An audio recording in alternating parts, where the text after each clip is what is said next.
بسم اللہ الرحمن الرحیم۔ میرے لیے انتہائی قابل قدر عزیز طلبہ کرام، آج تجوید کے حوالے سے ہمارا تیسرا لیکچر ہے۔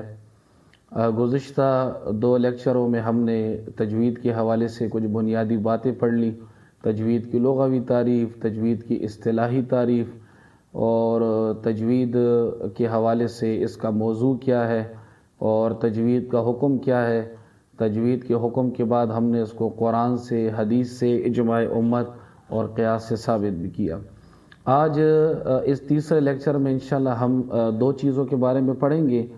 ایک تو تلاوت کے سٹائل کے بارے میں پڑھیں گے، اور ایک تعوذ جس کو ہم استعاذہ کہتے ہیں، اعوذ باللہ من الشیطان الرجیم، اس کے پڑھنے کے حوالے سے کہ آیا اس کا حکم کیا ہے، یا تلاوت سے پہلے اس کا پڑھنا فرض ہے، واجب ہے، کون سے الفاظ کے ذریعے سے شیطان سے پناہ مانگنی چاہیے، اس کے حوالے سے پڑھیں گے۔ سب سے پہلے تو میں یہ بات عرض کر دوں، ہم جب بھی تلاوت کرتے ہیں تو تلاوت کے 5 انداز ہوتے ہیں۔ ایک کو کہا جاتا ہے ترتیل، ایک کو کہتے ہیں تدویر، ایک کو کہا جاتا ہے حدر، ایک کو کہا جاتا ہے حدر الحدر، اور 5واں جو انداز ہے اسے کہا جاتا ہے غدر۔ ترتیل، جس کا دوسرا نام تحقیق بھی ہے اور اسی کو ہم مشق بھی کہہ دیتے ہیں، یہ جو عام طور پر اجتماعات میں، محفلوں میں، جلسوں میں جو تلاوت کی جاتی ہے، اس سٹائل کا نام جو ہوتا ہے وہ ترتیل ہے۔ مثلا ہم جب پڑھتے ہیں اعوذ باللہ من الشیطان الرجیم، بسم اللہ الرحمن الرحیم،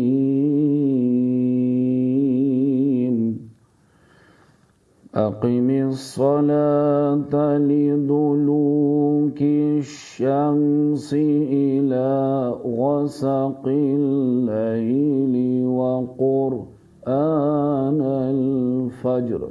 یہ جو انداز ہے اسے ترتیل، اسے مشق اور تحقیق کہا جاتا ہے۔ کچھ علماء نے پھر ترتیل اور تحقیق میں بھی کچھ فرق کیا ہے کہ جب ترتیل سے بھی مزید واضح اور سلو ریسائٹنگ کی جائے تو اس کو تحقیق کہا جاتا ہے، لیکن بس آسانی کے لیے یوں سمجھ لیں کہ ترتیل، تحقیق اور مشق گویا تقریباً ایک ہی چیزیں۔ دوسرا جو انداز ہے اسے ہم کہتے ہیں تدویر۔ یہ کون سا سٹائل ہے؟ یہ جو ائمہ کرام ہیں، مسجدوں کے امام ہو گئے، حرم شریف کے امام ہو گئے، مکہ مدینہ کے، یہ جو جہری نمازیں ہیں، جن نمازوں کے اندر تیز آواز میں تلاوت کی جاتی ہے، فجر کی نماز، مغرب کی نماز اور عشاء کی نماز، ان نمازوں میں جو امام کا ایک سٹائل ہوتا ہے، اس سٹائل کو تدویر کہا جاتا ہے۔ مثلا کیسے پڑھتے ہیں؟ اللہ اکبر، الحمدللہ رب العالمین، الرحمن الرحیم، مالک یوم الدین، ایاک نعبد و ایاک نستعین۔ یہ جو سٹائل ہے اسے تدویر کہا جاتا ہے۔ اچھا، اب آگے ہے حدر۔ حدر کیا ہے؟ تھوڑا سا قرآن مجید کو تدویر سے بھی تیز پڑھنا۔ یہ جو ہمارے مکہ اور مدینہ کی تراویح کبھی آپ سنیں، وہاں کے جو ائمہ کرام تراویح جس انداز میں پڑھاتے ہیں، یا تجوید کے اساتذہ کو جو ان کے طلبہ کرام قرآن سناتے ہیں، اس سٹائل کا نام حدر ہے۔ یہ نہ تو ترتیل کی طرح بہت سلو ہوتا ہے اور نہ ہی تدویر کی طرح ذرا اس سے یہ تھوڑا سا فاسٹ ہوتا ہے۔ مثلا الحمدللہ رب العالمین، الرحمن الرحیم، مالک یوم الدین، ایاک نعبد و ایاک نستعین، اهدنا الصراط المستقیم، صراط الذین انعمت علیہم، غیر المغضوب علیہم ولا الضالین، الف لام میم، ذلک الکتاب لا ریب فیہ ھدی للمتقین، الذین یؤمنون بالغیب ویقیمون الصلاة ومما رزقناہم ینفقون۔ یہ جو انداز ہے اس کو حدر کہا جاتا ہے۔ چوتھا جو انداز ہے اس میں بھی تلاوت جائز ہے، اسے کہا جاتا ہے حدر الحدر۔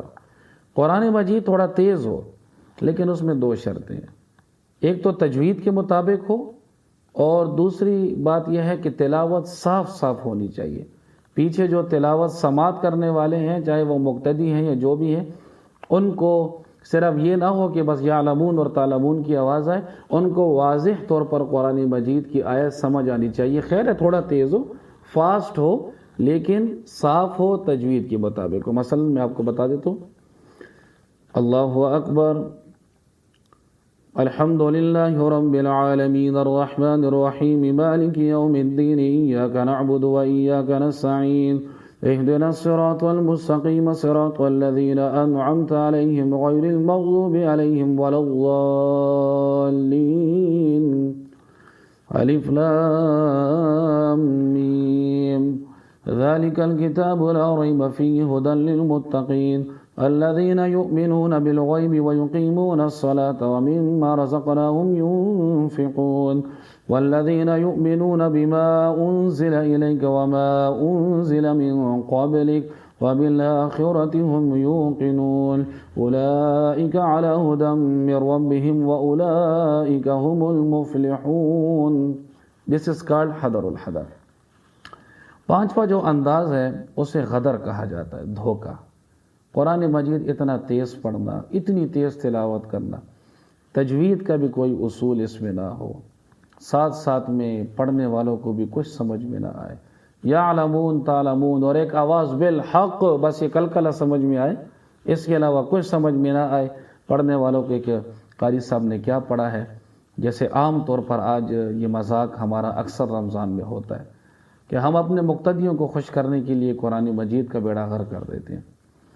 آیا اگر یہ قرآن مجید جو ہم آج پڑھتے ہیں، نبی علیہ الصلاۃ والسلام اگر یہ سن لیتے، حضرات صحابہ کرام رضوان اللہ تعالی علیہ مجمعین اگر سن لیتے، یا ہمارے وہ ائمہ کرام، وہ مقدس ہستیاں جن کی برکتوں سے آج یہ قرآن ہم تک پہنچ جائے، اگر وہ یہ قرآن سن لیں تو آپ کیا سمجھتے ہیں کہ ان کا اس حوالے سے پھر کیا رویہ ہوگا، کیا طرز عمل ہوگا، ان کے کمنٹس کیا ہوں گے؟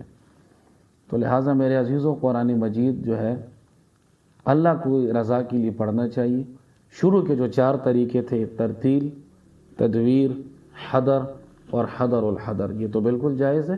غدر کی تلاوت جو ہے یہ ممنوع ہے، یہ دھوکہ ہے، اپنے ساتھ بھی، اپنے اساتذہ کے ساتھ بھی، اپنے مقتدیوں کے ساتھ بھی، کیونکہ حدیث مبارکہ ہے کہ جب اللہ رب العزت قیامت کے دن حافظ قرآن سے فرمائیں گے کہ حافظ قرآن اقرا ورتقی، قرآن پڑھتا جا، جنت کے درجات پہ چڑھتا جا، تو وہاں یہ شرط بھی ہے، وَرَتِّلْ كَمَا كُنْتَ تُرَتِّلُ فِي الدُّنْيَا، قرآن مجید کو ترتیل کے ساتھ پڑھ، ٹھہر ٹھہر کے پڑھ، آرام آرام سے پڑھ، تجوید کے مطابق پڑھ، کما کنت ترتل فی الدنیا، جیسے کہ تو دنیا میں ترتیل کے ساتھ پڑھتا تھا۔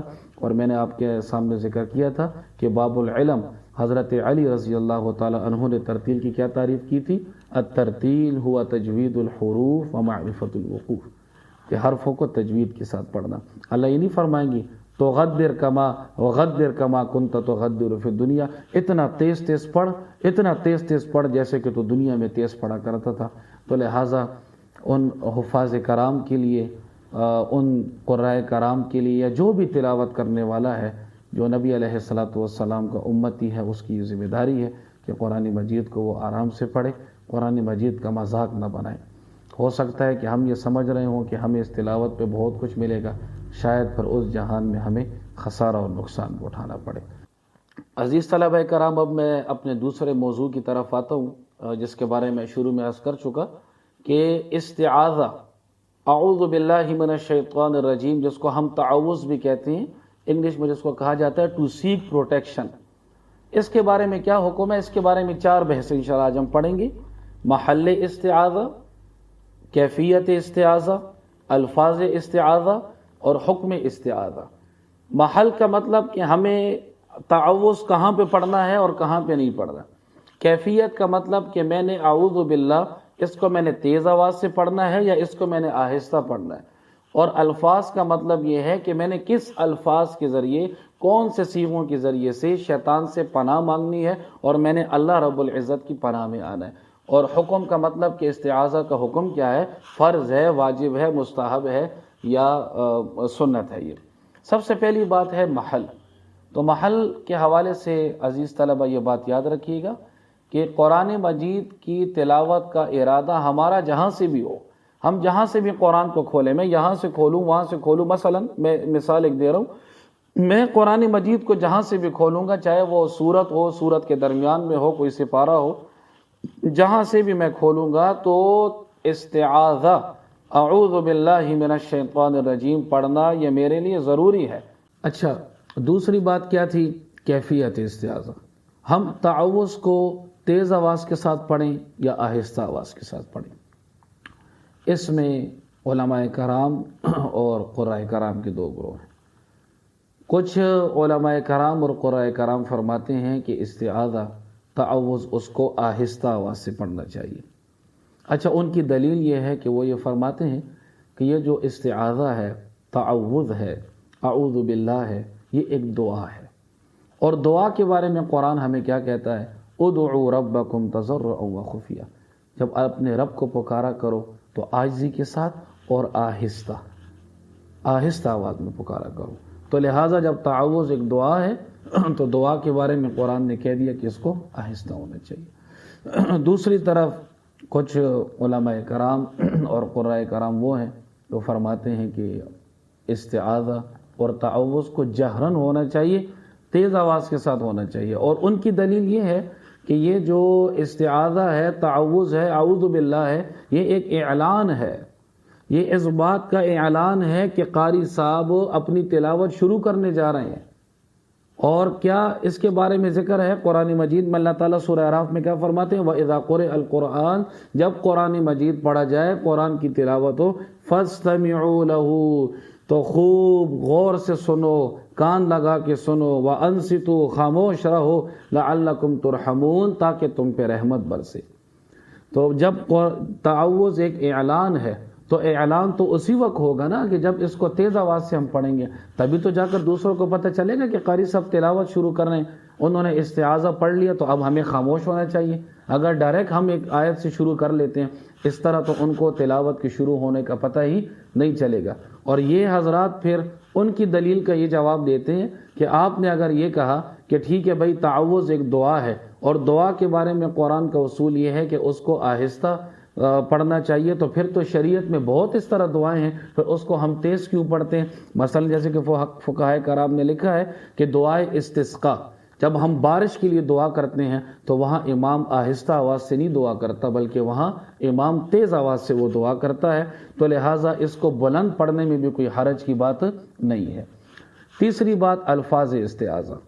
میرے عزیزو، شیطان سے پناہ مانگنے کے حوالے سے بہت سے صیغے ہیں، مثلا اعوذ جہاں ہم یہ پڑھتے ہیں اعوذ باللہ من الشیطان الرجیم، تو دوسرے روایات میں اور بھی الفاظ ہیں، اعوذ باللہ السمیع العلیم من الشیطان الرجیم، اعوذ باللہ القادر من الشیطان الغادر، اعوذ باللہ القوی من الشیطان الغوی، اعوذ باللہ المعین من الشیطان اللعین، اللہم انی اعوذ بک من ابلیس و جنودہ، اللہم انی اعوذ بک من الشیطان الرجیم۔ اسی طرح اعوذ باللہ من الشیطان الرجیم ان اللہ هو السمیع العلیم، اور اسی طرح ایک اور ہے اعوذ باللہ الصمد السمیع العلیم من الشیطان الرجیم۔ کتنے الفاظ ہیں، لیکن میں وہ روایت آپ کو سنانا چاہوں گا کہ حضرت عبداللہ ابن مسعود فقیہ هذه الامہ رضی اللہ تعالیٰ عنہ ارشاد فرماتے ہیں کہ ایک مرتبہ نبی کریم صلی اللہ علیہ وآلہ وسلم کی موجودگی میں نے یوں پڑھا۔ کیسے پڑھا؟ اعوذ باللہ الصمد السمیع العلیم من الشیطان الرجیم۔ تو نبی علیہ السلام نے ارشاد فرمایا کہ استعاذہ یوں نہ پڑھو بلکہ یوں پڑھو اعوذ باللہ من الشیطان الرجیم، اس لیے کہ یہ استعاذہ بہتر ہے۔ ہم کوئی بھی صیغہ پڑھ سکتے ہیں، اس میں کوئی شک نہیں ہے۔ شیطان سے پناہ کے لیے جس طرح میں نے پہلے 7-8 صیغے آپ کو بتائے، ہم کسی بھی صیغے سے اپنی تلاوت شروع کر سکتے ہیں، لیکن یہ جو نبی علیہ السلام کی طرف سے تائید ہو گئی اعوذ باللہ من الشیطان الرجیم، ایک تو یہ ہے کہ نبی علیہ السلام کے حکم کی وجہ سے بھی اس کو اولویت اور ترجیح حاصل ہے۔ دوسری بات یہ ہے کہ یہ مختصر بھی ہے، اور تیسری بات یہ ہے کہ نص سے اس کی مطابقت ہے کہ قرآن مجید میں جہاں بھی کہیں پر پناہ مانگی گئی ہے تو استعیذ باللہ اس طرح کے الفاظ نہیں ہے. کیا آتا ہے؟ قل اعوذ برب الفلق، قل اعوذ برب الناس، ربی اعوذ بک، تو وہاں اعوذ کا لفظ آیا ہے. تو اس کی نص کے ساتھ بھی مطابقت ہے. اور چوتھی بات یہ ہے کہ یہ آسان بھی ہے اور اس پر امت کا تعامل بھی ہے. تو جائز سب صیغے ہیں، لیکن اس کی بہتر ہونے کی میں نے وجوہات آپ کے سامنے عرض کر دی. اور چوتھی چیز کیا ہے کہ استعاذہ کا حکم کیا ہے؟ تو میرے عزیزو، استعاذہ قرائے کرام کے نزدیک بطور تلاوت کی تو واجب ہے، اور فقہائے کرام کے نزدیک تعوذ پڑھنا یہ مستحب ہے. اگر کوئی بغیر تعوذ کی تلاوت شروع کر دیتا ہے تو فقہائے کرام کے نزدیک اس کی تلاوت بھی حرام نہیں ہوتی. وہ کہتے ہیں آپ نے بس ایک مستحب عمل کو چھوڑ دیا. لیکن اب فیصلہ کن بات یہ ہے جس کو غور سے سماعت فرمائیے گا، یہ جو تعوذ ہے یہ تلاوت کے تابع ہے. اگر آپ اپنی تلاوت جہرن کر رہے ہیں، آپ اپنی تلاوت تیز آواز سے کر رہے ہیں، تو پھر تعوذ بھی اعوذ باللہ من الشیطان الرجیم بھی جہرن اور تیز ہونا چاہیے. اور اگر آپ تلاوت آہستہ آواز سے کر رہے ہیں، تلاوت سرن ہے، تو تعوذ کو بھی سرن یعنی آہستہ آواز سے ہونا چاہیے. اللہ تعالیٰ سب کو اپنی رضا والی زندگی نصیب فرمائے، قرآن مجید کی برکات نصیب فرمائے، اور قرآن مجید کی اللہ تعالیٰ ہمیں شفاعت نصیب فرمائے. جزاکم اللہ خیرا وآخر الدعوانا الحمدللہ رب العالمین.